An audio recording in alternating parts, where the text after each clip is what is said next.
So last time I took apart this part of the Tricity, I noticed that there is a free connector, and so I bought this Sumimoto MT090 connector because I thought it's gonna fit perfectly. It turns out that this one, it has these two little things. I already cut it off here so you don't see it, but so this was on it like so, and you see this has these grooves because there were those I don't know how you call it, spikes.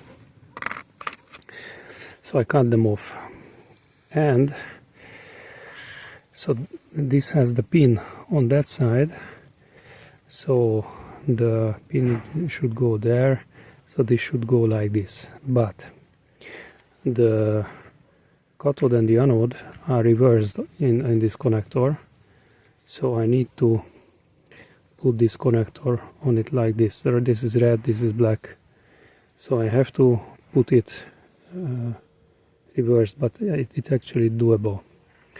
But the pin won't connect, but never mind that. And then you have, I measured when the ignition is on, it gives you 14 volts. So you can have a connector here to put a phone charger or a heated grip or whatever.